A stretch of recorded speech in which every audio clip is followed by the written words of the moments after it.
நாங்கள் கலைஞர் மீது தனிப்பட்ட அன்பு பெற்றவர்கள். நாங்கள் கிராமத்தில் இருக்கிறவர்கள் தனிப்பட்ட முறையில் எங்களுக்கெல்லாம் அபிப்பிராயம் எது வந்திருந்தாலும் கலைஞரை விட்டு போயிருக்க மாட்டேன். கிராமத்தில் சாதாரணமாக இருந்த ஒரு கிளை செயலாளர் ஒன்றிய பெருந்தலைவராக வாய்ப்பு தருகிறார், சட்டமன்ற உறுப்பினராக வாய்ப்பு தருகிறார், அமைச்சராக வாய்ப்பு தருகிறார்.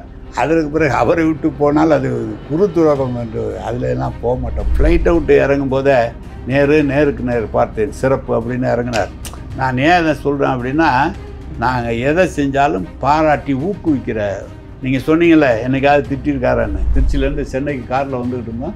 தொழுதூர்கிட்ட வரும்போது பாத்தியா நம்ம கொடி கூட பாரியா கிழிஞ்சிருக்கு, அவன் மாத்தில் ஏன் ஒன்றிய செயலாளர் அப்படின்னு சொல்லி, யார் அந்த ஒன்றிய செயலாளர் அப்படின்றாரு.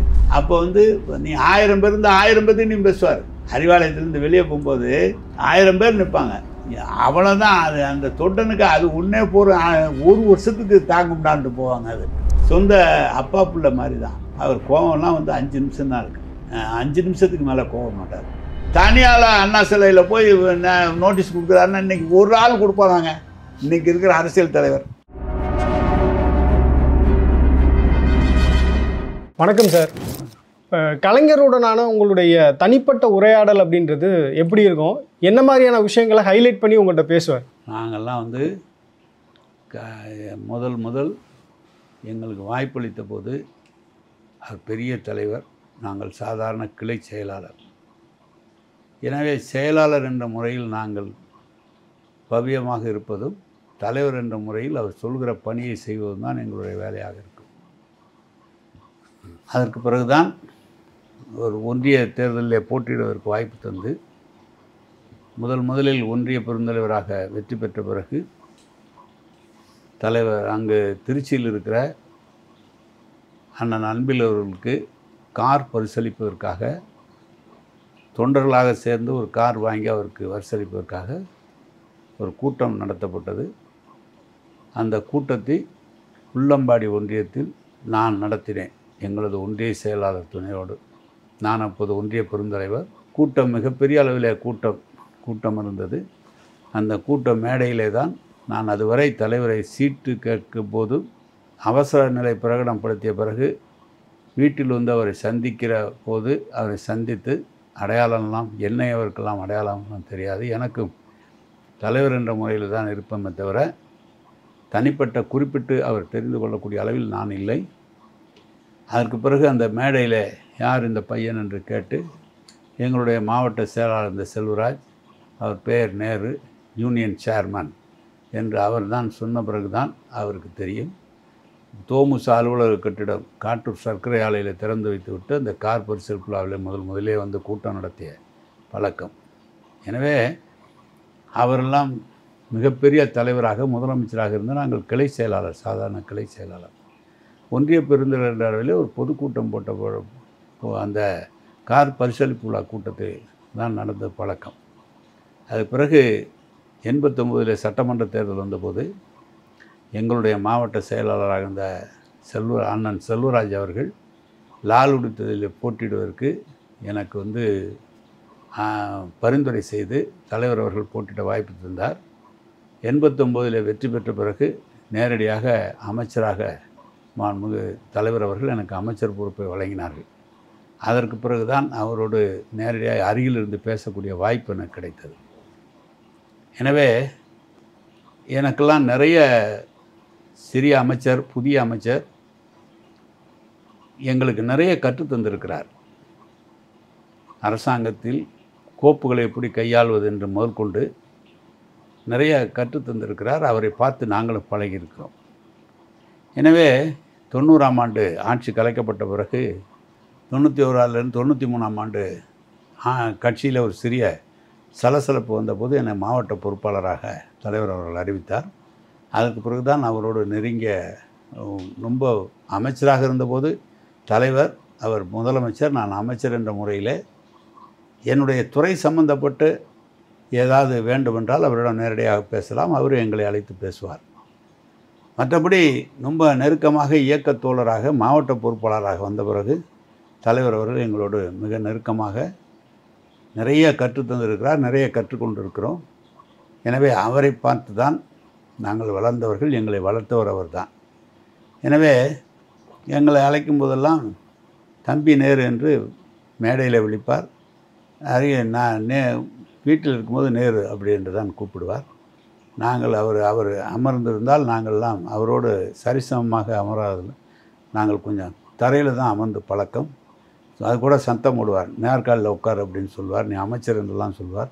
நாங்கள் அதை கேட்க மாட்டோம், அதை தரையில் உட்கார். அந்த அளவுக்கு தான் அவரோடு ஒரு பயபக்தியோடு எங்களுக்கெல்லாம் ஒரு குருநாதராக, அரசியல் தலைவரை தாண்டி பொதுமக்களோடு எப்படி இருக்க வேண்டும், இயக்கத்தோழர்களோடு எப்படி இருக்க வேண்டும், அதிகாரிகளோடு எப்படி இருக்க வேண்டும், எல்லாம் இன்றைக்கி நாங்கள் இருக்கிறோம் என்று சொன்னால் அனைத்தும் அவரை பார்த்து கற்றுக்கொண்டது தான். சார், பொதுவாக இப்போ மாவட்ட செயலாளராக கட்சியில் பணியாற்றக்கூடியவங்க அமைச்சர் பதவி எதிர்பார்ப்பாங்க. உங்களுக்கு நீங்கள் போட்டியிட்ட முதல் தேர்தலே வெற்றி, ஒரு எம்எல்ஏ ஆயிடுறீங்க. அந்த வெற்றியை தொடர்ந்து உங்களுக்கு அமைச்சர் பதவியும் கிடச்சிருச்சு. உங்களுடைய தொடக்கன்றது ஒரு ஒன்றிய பெருந்தலைவராகவும் நீங்கள் இருக்கிறீங்க. அது பிறகு பார்த்தோம் அப்படின்னா உங்களுக்கு அமைச்சர் பதவி கிடச்சிருச்சு. அந்த அமைச்சர் பதவி கிடச்சது ஒரு குறுகிய காலத்திலே அது போயிடுச்சு. அது உங்களுக்கு ஏதாவது வருத்தத்தை தந்ததா? அந்த காலகட்ட நிகழ்வுகள் எப்படி இருந்தது உங்களுக்கு? நாங்கள் அமைச்சர் பதவியை எதிர்பார்த்து அரசியல் வந்திருந்தால் அமைச்சர் போகும்போது வருத்தமாக இருந்திருக்கும். அது தலைவராக பார்த்து எங்களுக்கு கொடுத்த பொறுப்பு. எனவே தலைவர் அவர்களுக்கே முதலமைச்சர் இல்லைங்கிற போது அமைச்சராக இல்லை என்றால் எங்களுக்கு அதை பற்றி ஒன்றும் இல்லை. திருச்சி மாவட்டம் மிகப்பெரிய மாவட்டம், 17 சட்டமன்ற தொகுதிகளோட ஒன்றுபட்ட மாவட்டம். இதற்கு தான் இப்போதான் பிரிந்து விட்டது. புதுக்கோட்டை கூட திருச்சியிலிருந்து பிரிந்தது தான், தஞ்சாவூரிலிருந்து திருச்சியிலிருந்து பிரிந்தது தான். கரூர் தனியாக, பெரம்பலூர் தனியாக, அரியலூர் தனியாக, திருச்சி தனியாக பிரிந்திருக்கிறது.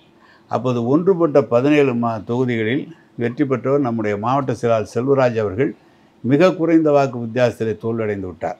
ஒரு 1700 வாக்குகள் வித்தியாசத்திலே தோல்வியடைந்து விட்டார்.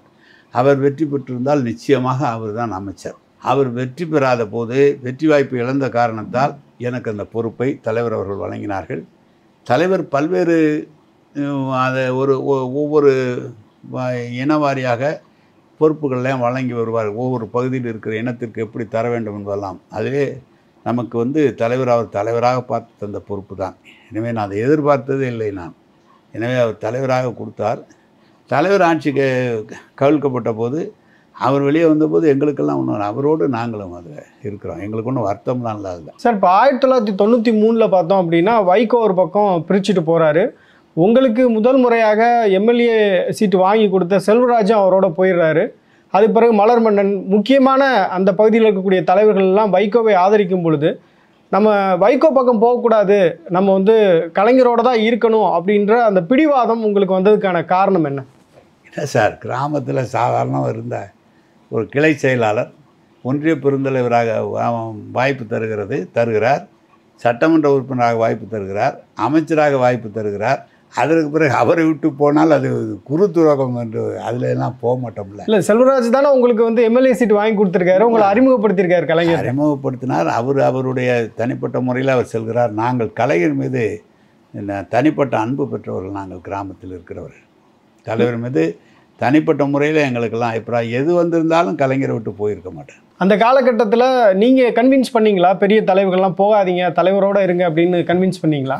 அந்த அளவுக்கு நாங்கள் பெரிய தலைவர்கள் இல்லைங்க. ஒருத்தரை கன்வின்ஸ் பண்ணி நிறுத்த வைக்கிற அளவுக்கு தலைவர் இல்லை. தலைவர் என்ன வேலை சொல்கிறாரோ அந்த வேலையை திறன்பட செய்வது தான் எங்களுடைய வேலை. அதில் சோடை விட்டுற மாட்டோம், அதில் சோடை போயிட மாட்டோம்.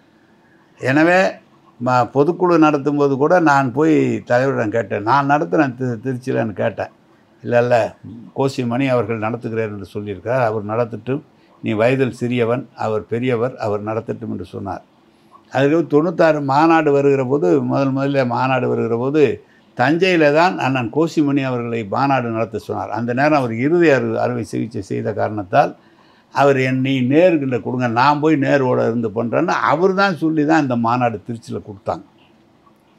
அதனால் ஒரு பொறுப்பு வருகிற போது எங்களுடைய அன்றைக்கு இருந்த மூத்த தலைவர்கள், இளமையாக இருக்கிறவங்கெல்லாம் வளர்த்து விடுறதில் பெரிய அளவில் பண்ணி கொடுத்தாங்க.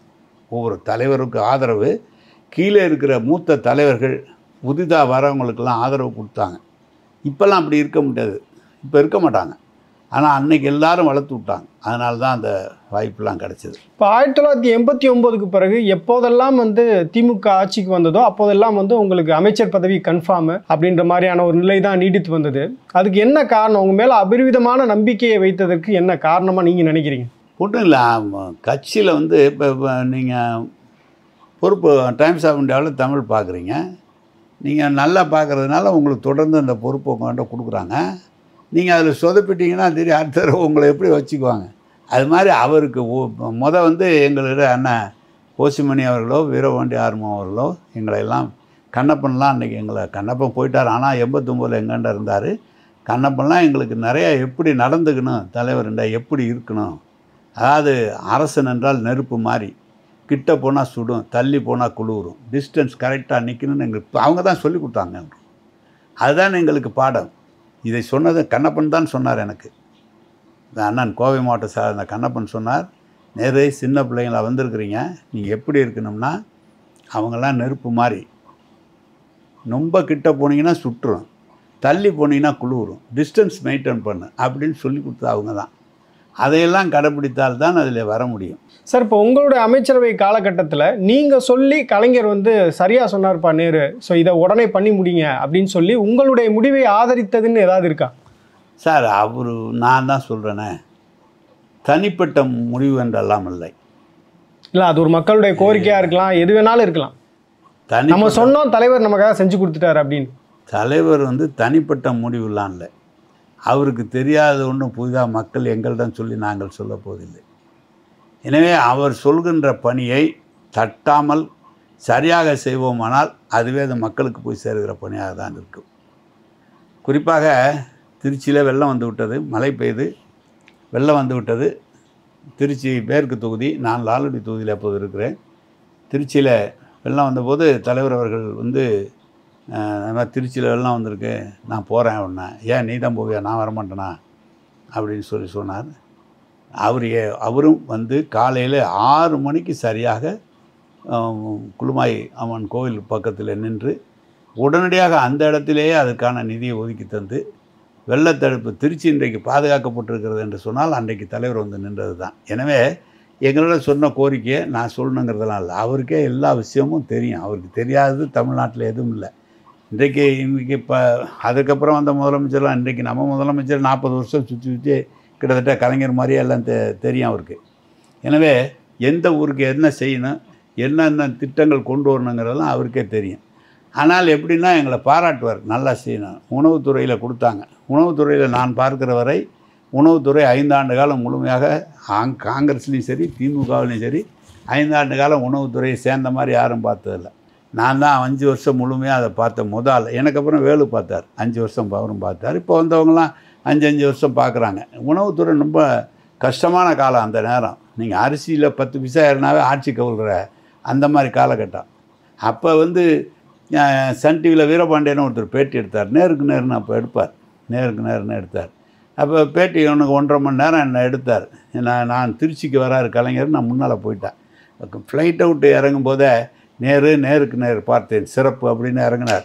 நான் ஏன் அதை சொல்கிறேன் அப்படின்னா, நாங்கள் எதை செஞ்சாலும் பாராட்டி ஊக்குவிக்கிற, நீங்கள் சொன்னீங்கள்ல என்னைக்காவது திட்டிருக்காரன்னு, இல்லை நான் அதை கேட்குறேன். இப்போ வந்து இன்றைக்கி இருக்கக்கூடிய காலகட்டத்தில் யாராவது நல்லா வேலை செய்கிறாங்க, ஒரு நிர்வாகி நல்லா வேலை செய்கிறாங்கன்னா உடனே வந்து வாட்ஸ்அப்பில் ஒரு மெசேஜ் போட்டு ஒரு பூங்கொத்து போட்டு பாராட்டிட முடியும், குட் ஒர்க் அப்படின்னு சொல்லிட முடியும். இப்போ உங்களுடைய காலகட்டத்தில் வந்து வாட்ஸ்அப் அந்த மாதிரி எந்த ஒரு டெக்னாலஜியுமே இல்லாத காலகட்டம். நீங்கள் வந்து ராத்திரி பகலாக தூங்காமல் கூட ஒர்க் பண்ணியிருப்பீங்க. அதை தலைவர் வந்து பார்த்து அது வந்து நல்லா இருக்குது அப்படின்னு சொன்னால் தான் உங்களுக்கு ஒரு பெரிய ஆனந்தமே இருக்கும். ஸோ அந்த மாதிரி கலைஞருடைய பாராட்டுக்காக ஏங்கி காத்திருந்துருக்கீங்களா என்னைக்காவது? அவர் நீங்கள் வந்து ஏங்கினாலும் பாராட்ட மாட்டார், சும்மா இருந்தாலும் திட்ட மாட்டார். அவருக்கு நான் சொல்கிறேனே, அவர் அஷ்டாதாவணி, எல்லாம் தெரிஞ்சவர். அவருக்கு தெரியாதது ஒன்றும் இல்லை. நீங்கள் அமைச்சராக இருந்த இன்றைக்கி வேணால் வாட்ஸ்அப் இருக்கலாம், இன்றைக்கி எல்லாம் ஃபேஸ்புக் இருக்குது, இன்ஸ்டாகிராம் இருக்காது. அதெல்லாம் தினந்தோறும் பத்திரிகைகளை முழுமையாக படிக்கிறவர், அத்தனை பத்திரிகைகளையும் படிக்கிறவர். நீங்கள் வந்து அவருக்கு தெரியாத எந்த செய்தியும் தெரியாது. அவருக்கு வந்து எதிர்கட்சியாக இருக்கும்போது இயக்க தோழர்கள், அவரோடு பழகிய தோழர்கள் மாவட்டத்தில் நிறைய பேர் இருக்கிறாங்க. அவர் கட்சி வளர்ந்த போது இருந்த தோழர்கள் இருக்கிறாங்க, பத்திரிகையாளர்கள் இருக்காங்க, அவரோடு பணியாற்றிய நண்பர்கள் இருக்கிறார்கள், போலீஸ்காரர்கள், ரிட்டையர்டு போலீஸ்காரர் இருக்காங்க. அவங்களோடலாம் தொடர்பு பேசுவாங்க. அவங்கெல்லாம் தலைவர் நேரடியாக தொலைபேசியில் பேசுவாங்க. இப்போ இருக்கிற மாதிரி நேராக எடுத்து கருணாநிதி பேசுகிறேன் பார், ஃபோன் போட்டோம்னா எடுத்து இப்போ அடுத்த ஆள்லாம் கிடையாது, ஃபோனை கையில் எடுப்பார். எனவே அவருக்கு எல்லாமே தெரியும், நம்ம சொல்லிதான் இல்லை. நீங்களாம் சொல்கிறீங்களே, நீ ஒவ்வொரு முறையும் ஆட்சி அமையும் போதெல்லாம் நீங்கள் அமைச்சராக வருகிற சிறப்பு காரணம் நான். அவர் சொன்னதை ஒழுங்காக கேட்டால் கொடுப்பாங்க, இல்லைன்னா கொடுக்க மாட்டாங்கல்ல. அதுதான் விஷயம். சிறப்பாக அதுதான் பாராட்டுங்கிறது நமக்கு. அதானே பாராட்ட விஷயம், அதானே, வேற ஒன்றும் இல்லை. இப்போ நீங்கள் ஆட்சியில் இருந்த காலமும் உண்டு, ஆட்சியில் இல்லாத காலமும் உண்டு. ஸோ அந்த நேரங்களில் எனக்காவது ஃபோன் பண்ணி உங்கள்கிட்டலாம் பேசியிருக்காரா? பேசுவார். எப்படி அப்ரிஷியேட் பண்ணுவார்? இல்லை அதெல்லாம் பேசுவார். போனால் கூட்டம் என்ன நடந்தது, பத்திரிக்கை பிடிச்சா, இதில் இன்றைக்கி என்ன செய்தி, ஊரில் எதிர்கட்சி கூட்டம் போட்டால் என்ன கூட்டம் போட்டாங்க, என்ன பேசினாங்க, நான் சொல்லணும். அவங்களுக்கே நாங்களே சொல்லணும். அவர் பேசுகிறதுக்கு முந்தைய நாங்களே டே டு டே அஃபேர்ஸ் அவருக்கு இன்டிமேட் பண்ணுவோம், பேசுவோம். நாங்கள் மாவட்ட ஊரில் அவரோட வந்துக்கிட்டு இருந்தோம். திருச்சியிலேருந்து சென்னைக்கு காரில் வந்துக்கிட்டு இருந்தோம். தொழுவூர்கிட்ட வரும்போது பாத்தியா, நம்ம கொடி கூட பாரியா கிழிஞ்சிருக்கு, அவன் மாற்றல, ஏன் ஒன்றிய செயலாளர் அப்படின்னு சொல்லி, யார் அந்த ஒன்றிய செயலாளர் அப்படின்றாரு. தொழுதூரில் நாங்கள் இதில் அகஸ்மாத்தான் அவர் எங்கள் சொந்தக்காரர் ஏற்ற மாதிரி நின்றுருந்தார். ஏன்னா அவர் தான் ஒன்றிய செயலாளர். கூப்பிட்டு, அவனால் அந்த கொடி கூட மாற்ற முடியாதா? இன்றைக்கி இருக்கிற எந்த தலைவர் அதை கேட்பாங்க சொல்லுங்கள்? இன்றைக்கி எந்த தலைவர் கேட்பாங்க? ஒரு கிளைக்கழகத்தில் ஒரு இடத்தில் எப்படி இந்த இயக்கம் வலுவாக இருக்க வேண்டும் என்பதற்கு என்ன வேண்டும் எல்லா பணியும் அவரோட கற்றுக்கிட்டார். இப்போ இந்த பதவி இந்த நபருக்கு கொடுக்கலாம், இவர் ஃபிட்டான ஆள் அப்படின்னு கலைஞர் எப்படி கணிப்பார்? அவர் மாதிரி நீங்கள் ஆள் பார்க்க முடியாதுங்க. நீங்கள் விருதுகள் கொடுக்குறாங்க பாருங்கள், விருதுகள் கொடுக்கும்போதே நீங்கள் பார்க்கலாம். அவர் கொடுக்குற விருதுகளை கரெக்டாக தேர்ந்தெடுப்பார். நீங்கள் கலைமாமணி விருது கொடுக்குறதே சரி, அந்த தமிழ் அறிஞர்களுடைய விருதுகள் கொடுக்கும்போது சரி, அதோடு மட்டும் இல்லை, சிறந்த அறிஞர்களை தேர்ந்தெடுப்பது அவர் மாதிரி யாரும் அவர் எல்லா துறையிலும் பல்துறை வல்லுநர். அவர் எல்லா துறையும், அவர் எழுதவும் தெரியும், பேசவும் தெரியும், சினிமா எடுக்கவும் தெரியும், அவர் கவிதை எழுதவும் தெரியும், எல்லாம் தெரியும். அவருக்கு தெரியாது, அதனால் அவரை மிஞ்சி யாரும் ஒன்றும் இல்லை, யாரும் சொல்லணுங்கிற அவசியம் இல்லை, அவருக்கே தெரியும். சில பேர் சில நேரங்களில் அவர்கிட்ட எங்களுக்கு அவருக்கு வேண்டாம் செஞ்சு கொடுனாலும் செஞ்சு கொடுப்பார். இப்போ அவரை பற்றி பேசும்போது சொல்லுவாங்க, நீங்கள் நிர்வாகிகள்கிட்ட மட்டும் இல்லை, தொண்டர்கள்ட்டையும் ஒரு உணர்வுபூர்வமாக கலந்துருப்பார். அவர் வரும்போதே தொண்டர் ஒருத்தர் வரும்போதே அவரை எப்படி அட்ராக்ட் பண்ணணும் அப்படின்னு அவருக்கு நல்லாவே தெரியும், ஒரு எனர்ஜியோடு அனுப்புவார் அப்படிம்பாங்க. நீங்கள் அட்ராக்ட் பண்ணணுங்கிறதில் அவரை பார்த்தாவே இவங்கெல்லாம் சரியாக இருப்பாங்க. ஒன்றும் இல்லை, அவருடைய வயது மூப்பின் காரணமாக கையாட்டுவது கூட அவருக்கு சிரமமான நேரம். ஆனால் இப்படி வைத்துக்கொள்வார், கையாட்டுனா இப்படி காரில் கண்ணாடி இறக்கி இப்படி வைத்துக்கொள்வார். வைத்து கொண்டு என்ன எப்போ வந்த ஊர்லேருந்து அப்படின்னு கேட்காம வீட்டுக்கு போகவே மாட்டார். அறிவாலயத்தில் உட்காந்துட்டா எல்லாத்தையும் எப்போ வந்த, என்ன விஷயம், எப்படி போகிற, காரில் போறியா, நீ பார்த்து போ, ட்ரெயினில் போறியா, நேரம் ஆயிடுது, நீ போயிடு, தங்குறியா, எங்கே தங்கியிருக்க, நாளைக்கு வந்துட்டு போ அப்படிலாம் சொல்லுவார். அப்போ நீ 1000 பேர் இருந்தால் 1000 பேர்த்தையும் பேசுவார். அறிவாலயத்துலேருந்து வெளியே போகும்போது 1000 பேர் நிற்பாங்க, அவ்வளோதான். அது அந்த தொண்டனுக்கு அது ஒன்றே போகிற 1 வருஷத்துக்கு தாங்கும்டான்ட்டு போவாங்க. அது மாதிரி பேசுவார். ரொம்ப நல்ல உடம்பு நல்லா இல்லாத நேரத்தில் கூட அதை அவர் விட்டதே கிடையாது, அவர் பேசுவார். அவர் பாராட்டினது இன்றைக்கும் உங்களால் மறக்க முடியாது, உங்களுடைய ஃபேமிலியை செரிஷ் பண்ணக்கூடிய ஒரு விஷயம்னா என்னது? அவருடைய பாராட்டு இன்றைக்கும் உங்கள் ஞாபகத்தில் இன்றைக்கி இருக்குதுன்னா? கடைசி கூட்டம் போட்டோம், மாநாடு கடைசி கூட்டம். இந்த மாநாட்டில் கிட்டத்தட்ட மாநாட்டு உரையை முழுமையாக என்ன பாராட்டி. எந்த இயர்? இப்போ கடைசி மாநாடு சோனியா காந்தி வந்ததுக்கப்புறம் கடைசி வருஷம் அவர் கலந்துக்கிட்ட மாநாடு. அப்போ தான் முதலமைச்சர், அவர் 4வது 5வது முறையாக முதலமைச்சர் ஆகிறதுக்கு முன்னால் நடந்த மாநாட்டில் மாநாடு முழுக்கமே பாராட்டிட்டார். வேறு பேச்சே பேசலை. அதெல்லாம் அவர் நிறைய பாராட்டியிருக்கார். நிறைய இப்போ இப்படி கூட எழுதுவார். ஒருத்தர் அப்படிலாம் எழுதுனுங்கிற அவசியமே இல்லை. ஒருத்தர் பெட்டிஷன் கொடுக்குறாங்க கட்சிக்காரங்கன்னா, எங்கள் டிபார்ட்மெண்ட் சம்மந்தப்பட்டமாக இருந்தால் மூளையில் எழுதுவார், நேரு மூக்கா அப்படின்னு போடுவார். பேராசிரியர் போடுவார், நேரு கா அப்படின்னு போடுவார், கருத அப்படின்னு போடுவார். அவர்லாம் அப்படி எங்களை வளர்த்தவங்க. முதலமைச்சர் விரல் நீட்டினா அவரால் செய்ய முடியும், அவர் கீழே இருக்கிற அதிகாரிகள் தானே. ஆனால் நம்ம மூலமாக தான் செய்யணும்னு நினைப்பார். அந்த உரிய மரியாதையை கொடுப்பார். எல்லா விஷயத்துலையும் அப்படி தான் அவங்க வச்சுக்குவார். இப்போ என்னைக்காவது உங்களை கூப்பிட்டு திட்டிருக்காருன்னா ஏதாவது இருக்காரு? வேற ஜாலியாக ஏதாவது 2-3 சொல்லுங்க. அப்படிலாம் இல்லைங்க, அதெல்லாம் சொன்னால் பெருசாக போயிடும், அதெல்லாம் ஒன்றும் வேண்டியது. அதாவது இல்லை இன்னைக்கு இருக்கக்கூடிய இளைஞர்கள் வந்து தெரிஞ்சுக்கணும் அப்படின்னா என்ன? எனக்கு என்னை கூப்பிட்டு சத்தாங்க பெண்ணாகர இடைத்தேர்தல் நடந்தது. என்னை கூப்பிட்டு நான் பெண்ணாகர இடைத்தேர்தலில் பணியாற்றுறதுக்காக போயிருந்தேன். நான் ஏதோ ஒரு வேலை அரசு வேலையாக நான் பெண்ணாகரத்துலேருந்து சென்னைக்கு வந்துக்கிட்டு இருந்தேன். எனக்கு அப்போ தான் புதுசாக செல்ஃபோன் வந்த காலம் புதுசாக வந்தது. அப்போ வந்து சென்னைக்கு மட்டும் அந்த இது எடுக்காது. அதுக்கப்புறம் 0 போட்டால் சென்னைக்கு எடுக்கும். அதுக்கு முந்தி சென்னைக்குன்னு தனி நம்பர் இருந்தது. அப்போ கூப்பிட்டாரு. நான் கேட்டேன், யார் பேசுகிறீங்கன்னு கேட்டேன். நான் கருணாநிதி பேசுகிறேன். காரை விட்டு இறங்கினுட்டு அவர் பேசினா இறங்கி நின்றுக்குவோம். எங்கே இருந்தாலும் உட்கார பண்ண மாட்டோம், எந்திரிச்சு நின்றுக்குவோம். கேட்டேன், நீ என்ன கேட்காம அந்த பஸ் கட்டணத்தெல்லாம் ஏற்றிட்டேன்னு. ஏன்னா நான் முதலமைச்சர் கையெழுத்து போடாமல் எதுவும் செய்ய முடியாதுண்ணே. ஏற்கனவே அரசு ஆணை இருக்குது. அது ஜெயலலிதா போட்ட ஆணை. அவங்க இம்ப்ளிமெண்ட் பண்ணலை. அவங்க முதலமைச்சராக இருந்தபோது yellow bus, green bus, low floor bus அப்படின்லாம் போட்டாங்க. அது நான் ஸ்டாப் வெஹிக்கிள்லாம் போட்டாங்க. ஏசி பஸ்ஸுலாம் அவங்க தான் போட்டது. அவங்க இம்ப்ளிமெண்ட் பண்ணல. ஆனால் அதுக்கெல்லாம் காசு கூட அவங்க போட்ட ஜீவோ அது. நான் வந்து இப்போ இம்ப்ளிமெண்ட் பண்ணதுனால எல்லோரும் கொண்ட வந்து சொல்கிறாங்க அப்படின்னா. இல்லை நீ வந்து தப்பாக சொல்கிற அப்படின்னா நான் சத்தம் போட்டார். நான் திருப்பி நேராக கோபாலவரம் வந்து அவரை பார்த்தேன். ஒன்றுமே சொல்ல. கீழே இறங்கி வந்தார். காரில் ஏற்றிக்கிட்டு என்ன போட்டார். எங்களை கேட்டார். கீழே பிஎல்லாம் இருப்பாங்கள்ல, எல்லாம் சொல்லுவாங்கள்ல. நாங்கள் சொல்கிறத காட்டியும் அவருக்கு எல்லாம் முதலமைச்சருக்கு எல்லாம் தெரிஞ்சுக்கிறதுக்கு இருக்குங்கள. ஒன்றும் பேசல, வா போகலாம் நேருன்னு கூப்பிட்டுக்கிட்டார். நான் இதெல்லாம் ஏன் சொல்கிறேன்னா, சொந்த அப்பா பிள்ளை மாதிரி தான். அவர் கோவம்லாம் வந்து 5 நிமிஷம் தான் இருக்குது. 5 நிமிஷத்துக்கு மேலே கோவம் மாட்டார். ஆமாம், அது வந்து அவர் எந்த நேரத்தில் யாரை எப்படி வச்சுக்கணுங்கிறதெல்லாம் அவருக்கு நல்லா தெரியும். நீங்கள் இல்லைன்னா அவருக்கு இருந்த எதிர்ப்பு, இவங்க பண்ண எதிர்ப்பெல்லாம் எல்லாத்தையும் தாண்டி அவர் 60-70 வருஷம் நின்னார்னா அது அவருடைய சுய தெம்பில் தான் நின்னார், சுய திறமையில் தான் நின்னார். என்னைக்காவது மனமுருகி பேசியிருக்காரா? அவருடைய பிரச்சனைகள் அதெல்லாம் பேசுவார். அதெல்லாம் பேசுவாருங்க. அது நாங்கள் சொல்லுவோம், மணிக்கணக்கில் பேசுவார்னு சொல்லணும். கீழே உட்காந்துருப்போம், எல்லா அமைச்சர்களும் உட்காந்துருப்பாங்க. எல்லா துறையும் பற்றி பேசுவார். அரசை பற்றி பேசுவார், அரசியலை பேசுவார், பொது பிரச்சனைகளை பற்றி பேசுவார், மற்றவர்கள் செஞ்ச பாராட்டுகள் என்னென்ன நல்லா செஞ்சுருக்கான்னு சொல்கிறத பற்றிலாம் பேசுவார். நிறைய பேசுவார். கூட எல்லா அமைச்சரும் உட்காந்துருப்பாங்க. ஆட்சியில் இல்லாத போதும் அதே மாதிரி உட்காந்துருப்பாங்க. ஆட்சியில் இருந்தால் தான் இல்லை, ஆட்சியில் இல்லாத போதும் அவரை சுற்றி எப்போதும் ஆட்கள் இருந்து கொண்டே இருப்பாங்க. கேலி கிண்டல்கள்லாம் அரசியல் தலைவர்களே அவர் பண்ணுறதெல்லாம் பார்க்க முடியும். அவருடைய எழுத்துக்களால் கிண்டல் பண்ணுவார்.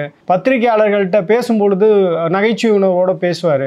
இப்போ உங்களை மாதிரியான அமைச்சரவை சகாக்கள்கிட்ட பேசும்போது, கட்சி நிர்வாகிகள்கிட்ட பேசும்போது அந்த ஒரு கிண்டல் அப்படின்றது இருக்குமா? நான் தான் உங்கள்கிட்ட சொன்னேன், எங்களுடைய நாங்கள் வயது குறைவு, அவர் சம வயது உள்ளவர்கள். அவர் பார்த்தீங்கன்னா பேருங்க அண்ணா அவர்களோடு இருந்த வயதுக்காரர்கள்லாம் இல்லை, அவங்களோட இருந்தவங்க.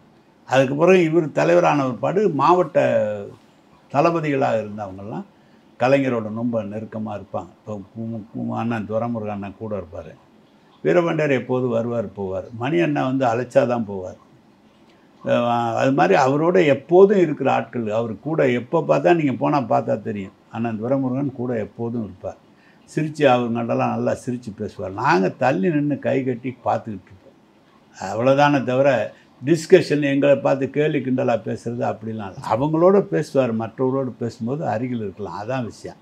அவ்வளோதான். நாங்களாம் போய் எல்லாம் வயது எவ்வளோ வித்தியாசம். கிட்டத்தட்ட நாங்கள் ரொம்ப சின்ன ஆள் இல்லை. அவங்கெல்லாம் கூட இருந்தவங்கெல்லாம் மிஸ்ஸா கைதிகளாக இருந்தவங்க. துரைமுருகன் டிஆர் பால் இருந்தவர், நீங்கள் பார்த்தீங்கன்னா எல்லாம் மிஸ்ஸா கைதிகளாக இருந்தவங்க. அவங்களோட சம வயதில் தளபதியோட ஜெயிலில் இருந்தவங்க. இப்போ வந்து அவர் ஆசிரியர் ஐயா வருவாங்க. இன்டலெக்சுவல்ஸ் போகிறோம். நீங்கள் அவரோடு இருக்கிறவங்க அதி திறமை வாய்ந்தவள். அப்படி இருக்கிறவங்க பேசும்போது கிட்டேருந்து கேட்கலாம். ஆனால் தள்ளிலாம் போன்னு சொல்ல மாட்டார். நாங்கள் நின்று கேட்கலாம், சிரிக்கலாம், அதான் விஷயம். சார், நீங்கள் வந்து ஒரு ஃபீல்டு ஒர்க்கர். அது நீங்கள் மறுப்பீங்களோ இல்லையோ, ஊருக்கே உலகத்துக்கே தெரியும். நீங்கள் வந்து திருச்சியில் ஒரு ஃபீல்டு ஒர்க்கர். திருச்சியில் மட்டும் இல்லை, இன்றைக்கி திமுகவுக்கே வந்து ஒரு அடையாளமாக திருச்சி பகுதியில் இருக்கக்கூடிய ஒரு நபர். இப்போ உங்களுக்கு மாற்று கட்சிகள்லேருந்தெல்லாம் அழைப்பெல்லாம் வந்தது இல்லையா சார்? இப்போ துரைமுருகன்லாம் அவர் சொல்லியிருக்காரு, என்ன எம்ஜிஆரே என் கட்சியில் வந்து என்ன அப்படின்னு சொல்லியிருக்காரு அப்படின்னு. உங்களுக்கெல்லாம் அப்படி வந்து அழைப்பு வந்திருக்கா? என்ன கொலை எதிரியாக கொத்திருப்பாங்களே உங்களை? என்ன கொலை எதிரியாக நினைப்பாங்க. ஓகே, ஒத்துக்கவே மாட்டாங்க என்னால். நான் அது மாதிரி எண்ணமும் இருக்காதுல்ல. கலைஞர்கிட்ட இருந்துட்டு வேறு எண்ணமே வராதுங்க. கலைஞர்கிட்ட வேலை பார்த்த பிறகு அந்த மாதிரி எண்ணமே வராது. அதெல்லாம் அதான் அந்த பெரிய அந்த ஆள் கூப்பிட்ருவான் இந்த ஆள் கூப்பிட்ருவான் அப்படின்னா அப்படியெல்லாம் யாராவது சொல்லி வந்தால் என்ன சொல்லுவீங்க? ஏன்ட்ட வரவே மாட்டாங்கல்ல, ஏன்ட்டெல்லாம் வர மாட்டாங்க. என்ன ஒரு முடிவு பண்ணுவாங்க எங்களை பார்த்த உடனே.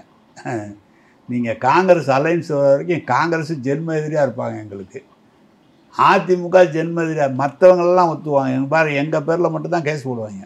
அதனால் அதெல்லாம் அந்த மாதிரி எண்ணமும் கிடையாது, அந்த மாதிரி எண்ணம் வரவே வராது. அவரோடு இருந்த ஒரு பாடு அந்த எண்ணம். இப்போ நீங்கள் வந்து கலைஞர் அவர்களை பார்த்துருக்கீங்க, எம்ஜிஆர், ஜெயலலிதா அவங்களுடைய சட்டப்பேரவையும் பார்த்துருக்கீங்க, அவங்க எப்படி சட்டப்பேரவையில் நடந்துப்பாங்க எல்லாமே பார்த்துருப்பீங்க. இந்த 3 பேர்ட்டையும் நீங்கள் அப்சர்வ் பண்ணதை வச்சு நான் கேட்குறேன், இந்த 2 பேர்த்தில் குறிப்பாக வந்து ஜெயலலிதா, எம்ஜிஆர் இவங்க 2 பேர்த்திட்டையும் வித்தியாசப்படுத்தி கலைஞர்கிட்ட இருக்கக்கூடிய ஒரு குணம் அப்படின்னா என்ன? எம்ஜிஆரை பற்றி எனக்கு முழுசாக தெரியாது. அவர் 3 தடவையும் முதலமைச்சராக இருந்த காலத்தில் நான் 86 தான் சேர்மன், 89 தான் எம்எல்ஏ. அவர் இருக்கும்போது சேர்மன் ஜெயிச்சுட்டான். ஆனால் அவரை பற்றிலாம் எனக்கு அவர் சட்டமன்றத்தில் எப்படி அவர் நிறைய கேள்விப்பட்டிருப்பீங்க, நிறையா சொல்லியிருக்காங்க. அதெல்லாம் போய் அவங்கெல்லாம் சொன்னதெல்லாம் சொன்னால் சரியாக இருக்காது. நாங்கள் இப்போ ஜெயலலிதா கடைசியாக முதலமைச்சராக இருந்தாங்க. ஜெயலலிதா முதலமைச்சராக இருக்கும்போது நாங்கள் எதிர்கட்சியில் உட்காந்தோம் 5 வருஷம். அதுதான் ஜெயலலிதாவை பற்றி தெரியும். எங்களுக்கு அவங்களுக்கு இவங்களுக்கும் ஒத்துழைப்பு ஒத்தும் போக முடியாது. நீங்கள் பார்த்தீங்கன்னா கலைஞருடைய வந்து எதிர்கட்சியை முழுசாக பேச சொல்லிவிட்டு முழுசாக கேட்டுட்ருப்பார். அவங்கெல்லாம் மணிக்கணக்கில் பேசுவாங்க. சகிப்புத்தன்மை அதிகம். கம்யூனிஸ்ட் பேசுகிறோம் சரி, வந்து காங்கிரஸில் பேசும்போதும் சரி, எல்லாமே நான் 1/2 மணி நேரம் 3/4 மணி நேரம் பேசுவார். கேட்டு அவ்வளவு அப்சர்வ் பண்ணி பதில் சொல்லுவார். அவருடைய சட்டமன்ற அவர் பார்க்குற இலாக்கா இருக்குது பாருங்கள், அந்த இலாக்காவிலெல்லாம் அவர் 2 மணி நேரம் பேசி பதில் சொன்னதெல்லாம் இருக்கிற காலம் இருக்குது. அது மாதிரிலாம் ஜெயலலிதாலாம் சொல்ல மாட்டோம். அவங்கள எதிர்த்து பேசவும் முடியாது. உடனே அந்த சபாநாயகர் எங்கள் பக்கம் திரும்பவே மாட்டார், இப்படி திரும்பிக்குவார். ஜெயலலிதாலாம் அந்த அளவுக்குலாம் ஜனநாயகம் கிடையாது. கலைஞர்னால் பேச சொல்வார், பேசுனதுக்கு பதில் சொல்வார். நீங்கள் காங்கிரஸ் காலத்துலேயும் சரி, காங்கிரஸ்காரங்க பேசுனதை நான் அவங்க வந்து கருத்திருமெல்லாம் அண்ணா இருக்கும்போது பேசினார், கலைஞர் இருக்கும்போது பேசினார், ஹண்டேலாம் வந்து சொன்னார், 4ஆம் தர ஆட்சிலாம் சொன்னார், அப்படிலாம் சொல்லியிருக்கிறாங்க. அதுக்கெல்லாம் தலைவர் பதில் சொல்லியிருக்கார். ஆனால் நாங்கள் இருக்கும்போது காங்கிரஸ் எங்களுக்கு தோழமை கட்சி. வந்து அழகிரி, பீட்டர் போன்ஸ் அவர்கள் அவர்கள்லாம் பேசும்போது, நம்முடைய பூந்தமல்லி சட்டமன்ற உறுப்பினர் அந்த நாயுடு அவர்கள்லாம் பேசினா, கம்யூனிஸ்ட் நான் 89 லேபர் மின்சாரத்துறை, அப்புறம் லேபர் மினிஸ்டர் பார்த்தேன். கம்யூனிஸ்ட்டு ரமணி தலைவர், 22க்கு மார்க்சிஸ்ட் எம்எல்ஏ இருந்தாங்க. 7 பேர் கம்யூனிஸ்ட் எம்எல்ஏ இருந்தாங்க 89-90. நீங்கள் உங்களுக்கு தெரியுமா, கம்யூனிஸ்ட் எம்எல்ஏக்கள் வந்திருக்கிறவங்க அந்த லேபர் லாவுக்கு இருந்தது அத்துப்படியான ஆளுங்க வருவாங்க. லேபர் லாவில் வந்து முழுக்க அவங்களுக்கு தெரியாத லேபர் லாவே இருக்காது, அவ்வளோ பேசுவாங்க. அனைத்தையும் உள்வாங்கி திருப்பி பதில் சொல்லுவார். நாங்கள் எங்களை சொல்லுவார், எங்களை படிச்சுட்டு வர சொல்லுவார். உதாரணத்துக்கு ரஹ்மான் கான் வந்து என் பக்கம் சீட்டு, அவர் லேபர் மினிஸ்டராக இருந்தார். நான் அப்போ வந்து டிரான்ஸ்போர்ட் மினிஸ்டராக இருந்தேன்னு நினைக்கிறேன். அப்போ வந்து என் பக்கத்தில் இருந்தால் நாங்கள்லாம் ரொம்ப அவர்கிட்ட ரொம்ப பிரியமாக இருப்போம் ரஹ்மான் கான்ட்டெல்லாம். நான் சொன்னேன், அண்ணே நீங்கள் சொல்கிற பதில் தப்புண்ணே அப்படின்லாம் சொல்லியிருக்கேன்.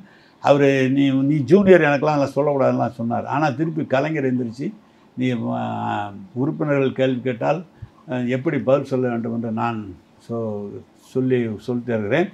அமைச்சர்கள் நீங்கள் இதை பின்பற்ற வேண்டும் என்று சொன்னார்.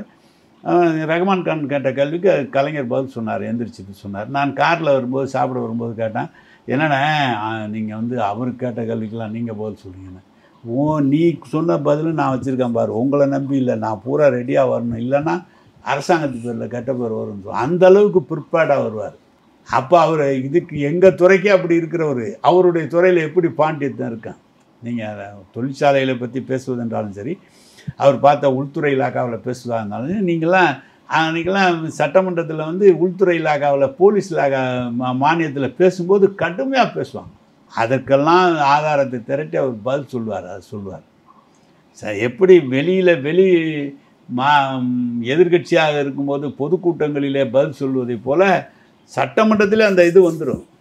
அவர் ஒரு பாயிண்ட் கூட விட்டு கொடுக்க மாட்டார், கரெக்டாக சொல்வார். அது அமைச்சர் சொல்வதை கேட்பாரா இல்லை அதிகாரிகள் சொல்வதை கேட்பாரா? எது சரியாக இருக்கோ அதை செய்வார்.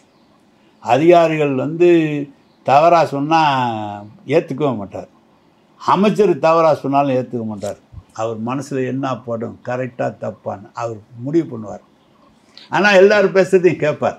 நான் சொல்லலாம், எல்லோரும் சொல்லலாம், மனதில் வச்சுட்டு எது கரெக்டாக அதுதான் நடக்கும். இப்போ அவரை பற்றி பேசும்போது நிறையா சொல்கிறாங்க, அவர் வந்து 4 மணி நேரம் தான் தூங்குவார் அப்படின்லாம் சொல்லிட்டு இருப்பாங்க. நான் ஒரு அதிகாரிகிட்ட கேட்கும்போது அவர் சொன்னார், இல்லைங்க அவர் வந்து மதிய நேரத்தில் கொஞ்சம் ஓய்வு எடுத்துருவார், ஓய்வு எடுத்துட்டு ஈவினிங் வரும்போது ஃப்ரெஷ்ஷாக வருவார், 4 மணி நேரம் தூங்குறதுன்றதெல்லாம் பொய் அப்படின்னு சொல்லுவாங்க. அதெல்லாம் இல்லைங்க, அதிகாரி சொல்கிறதெல்லாம். அவர் உள்ளபடியே அவர் மொத்தமே ஒரு நாளைக்கு மத்தியானம் 1 மணி நேரம் 1/2 மணி நேரம் இருப்பார். நைட்டு வந்து 10 மணி 11 மணி வரைக்கும் கட்சிக்காரன்ட்ட பேசியிருப்பார். 4 மணிக்கெலாம் எழுந்திரிச்சிருவார். முதல் நாங்கள் அமைச்சராக இருக்கிறவங்க 4 மணிக்கெல்லாம் 4:30 5 மணிக்கு பேப்பர் படிக்கலைன்னா அவர்கிட்ட மாட்டிக்குவோம். பேப்பர் படிச்சுட்டு நம்ம துறையை பற்றி இருக்கிற விளக்கம் விடிய காலத்துக்குள்ளே நாங்கள் செக்ரட்டரியை கேட்டு வச்சுக்கணும்.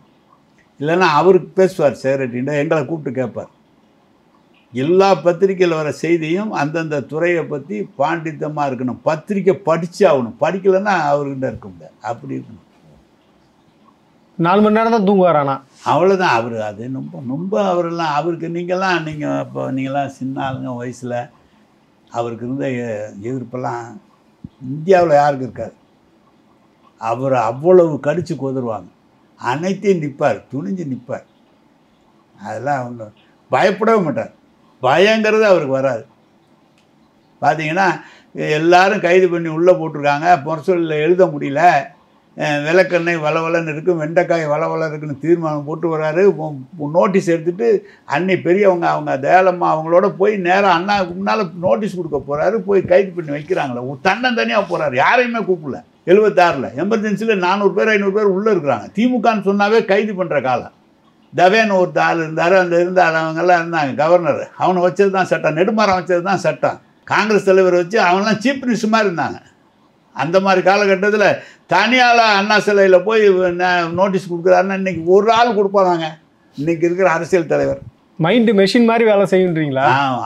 அவரை தான் சொல்கிறேனே, கம்பேர் பண்ண முடியாதுங்க. அவரை பற்றி சொல்லணும்னா அதுக்கு அறிவு வேணும். அதுக்கு அந்த அளவுக்குலாம் நமக்கு வராது. இப்போ அறிஞர் அண்ணா வந்து எங்கேயாவது ஒரு மாவட்டத்தில் பிரச்சனை இருக்குது அப்படின்னா கலைஞரை அனுப்பி அந்த பிரச்சனையை சார்ட் அவுட் பண்ணிட்டு வாப்பா அப்படின்னு சொல்லுவாங்க.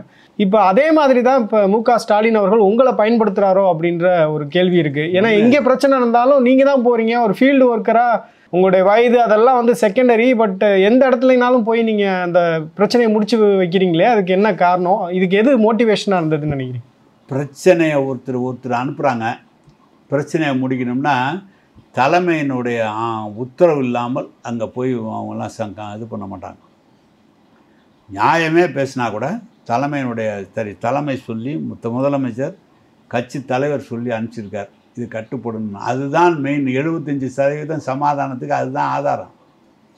25% தான் நம்ம பேச்சுவார்த்தை. எனவே அவர் நேரம் இல்லை, யார் அனுப்பிச்சாலும் அந்த வேலை அவரால் செய்ய முடியும். ஒரு மூத்தவருங்கிற முறையில் கொஞ்சம் நீண்ட காலம் இருக்கிறதுனால அனுப்புகிறார். அது விஷயம்.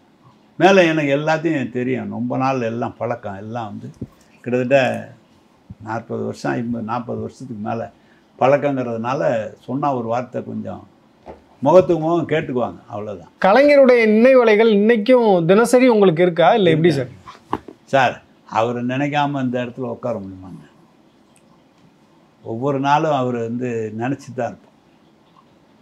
ஏன்னா நீங்கள் ஒரு ரா ஹேண்டு, நாங்கள்லாம் சாதாரண விவசாயி.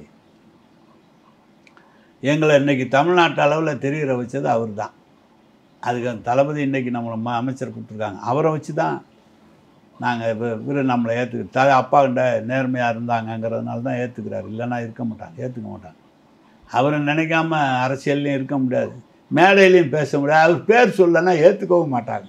கலைஞர் இருந்த காலகட்டத்தில் வந்து அவருக்கு வந்து பிள்ளைகள் இருந்தாங்க, 6 பிள்ளைகள் இருக்காங்க. மு.க. முத்து தொடங்கி அவங்களுமே வந்து அரசியலில் ஈடுபாடோடு இருக்கிறாங்கன்றதை பார்க்க முடியுது. அவங்களையும் கட்சி நிர்வாகிகளையும் உங்களை மாதிரியான மூத்த தலைவர்களையும் எப்படி அவர் நடத்துவார்? ஏதாவது வேறுபாடு இருக்குமான்னு கேட்குறேன். அதெல்லாம் ஒன்றும் இருக்காது, வேறுபாடுலாம் இருக்காது. பிள்ளைங்கிற பாசம் கொஞ்சம் இருந்தாலும் எங்களுக்கு கொடுக்குறது அளவு மரியாதை அது கொடுத்தே தீர்வார். இப்போ நீங்கள் வந்து 40 வருஷம் தளபதி வந்து இளைஞரணி செயலாளராக வேலை பார்த்தார். அவரை படிப்படியாக தான் மேலே விட்டாரே தவிர பிள்ளைங்கிறதுக்காக உடனே கூப்பிட்டு விடல. படிப்படியாக தான் மேலே பார்த்தார். அதே தான் இன்றைக்கும் பண்ணுறார். இன்றைக்கி கூட உடனே கூப்பிட்டா துணை முதலமைச்சர் கொடுத்தார் இல்லை. அவர் 2 தேர்தலில் சுற்றி வந்த பிற்பாடு தான் அந்த பொறுப்பை கொடுக்கலாமான்னு எங்களை எல்லாம் கேட்டு நாங்கள் கொடுங்க அதை கொடுங்க அப்படின்னு நாங்களாம் சொன்ன ஒரு பாடு தான் அவர் அரை மனசாக தான் கொடுத்தார். அது அவங்க குடும்பத்தில் வந்து அது தொடர்ச்சியாக அவங்களுக்கு அது வந்து இருக்கிறது. இதில் வேறுபாடுலாம் இல்லை. நீங்கள் யாரையும் வந்து மூத்தவர்கள்லாம் ரொம்ப குடும்பத்தில் அவங்க வந்து நான் பார்த்துருக்குறேன். நான் வந்து அண்ணன் மணி அண்ணன், அண்ணன் வீரபாண்டியார், அண்ணன் துரைமுருகன், மதுராந்தகன் ஆறுமுகம், அண்ணன் பொன்முத்துராமலிங்கம், கண்ணப்பன், இவங்கெல்லாம் அந்த குடும்பத்திலே ஒருத்தர். நீங்கள் அதுக்கு பின்னால் நாங்கள்லாம் பின்னால் வந்தவங்க, எங்களுக்கு முன்னால் அவங்கெல்லாம் இருந்தவங்க. அதெல்லாம் வேறுபாடே இருக்காது. பிள்ளைகளே அவங்கள பார்த்தா மரியாதையாக இருப்பாங்க. தலைவருடைய பிள்ளைகள் பார்த்தாவே அது மாதிரி மரியாதையாக இருப்பாங்க. அவங்களும் தலைவர் தான் கூப்பிடுவாங்களா? இல்லை, தலைவர் இல்லை, ரொம்ப அண்ணன் அப்படிங்கிறத மாறுபாடு இல்லாமல் மரியாதை. நீ நிறைய பேரை என்னால் சொல்ல முடியும். பூரா சொன்னேன்னா வரிசையாக சென்னையில் இருக்கிறவங்க இருந்தாங்க. அதே மாதிரி நம்ம பாண்டிச்சேரியில் இருக்காங்க, விருதாலயம் செல்வராஜ் போன்றவங்க, நெல்லிக்குப்பம் கிருஷ்ணமூர்த்தி போன்றவர்கள். அதெல்லாம் நாங்கள்லாம் வந்தபோது எங்களுக்கு முன்னோடிகள் அவங்கெல்லாம் தலைவரோட வந்து பேசுவாங்க, எல்லாரும் பேசுவாங்க. கலைஞர் அவர்களுடைய அந்த மறைவு செய்தி அப்படின்றது உங்களுக்கு எந்த அளவுக்கு பாதிப்பை ஏற்படுத்தியது சார்? ரொம்ப கஷ்டம்தாங்க, மனசு ரொம்ப கஷ்டம்தான் தம்பி. ரொம்ப தலைவர் வந்து உடல்நிலை பாதிக்கப்பட்டு காவேரி மருத்துவமனையில் இருந்தபோது நாங்கள் போய் ரொம்ப கஷ்டம்தான் மனசு. இப்போ அவர்களுக்கு குடும்பத்துக்கு ஏற்பட்ட இழப்பு போல தான் எங்களுக்கு அந்த இழப்பு தான். நினச்சி பார்க்க முடியாத ஒரு தலைவர். நீங்கள் அவரை பார்க்குறதுக்கே 1 கோடி தொண்டர்கள் நிறைய காத்துக்கிட்டு இருக்கிற இயக்கம் நம்ம பக்கத்தில் வச்சு அமைச்சராக வச்சுருக்காங்க. தமிழ்நாட்டில் இருக்கிற அவர் இருக்கும்போது 6.5 கோடி பேரில் 17 பேரில் ஒரு அமைச்சர்னால் அப்புறம் நாங்கள் எப்படி மறப்போம்? 6.5 கோடி மக்கள் இருக்காங்க, 234 சட்டமன்ற உறுப்பினர் இருக்காங்க. நம்ம கட்சியில் 60, 100, 150 பேர் இருக்கிறதுல 17 பேரில் ஒரு ஆளாக வச்சுருக்காங்க, 18 பேரில் ஒரு ஆளாக வச்சுருக்காங்கன்னா எப்படி மறக்க முடியும்? அது செய்ய முடியும். அது செஞ்சால் அப்புறம் மனிதாபிமானமே இல்லை, மனித தன்மையே இல்லை தானே அது. Thank you sir. இவ்வளோ நேரம் வந்து உங்களுடைய நினைவலைகளை எங்களோட பகிர்ந்துக்கிட்டீங்க கலைஞரோட. Thank you sir.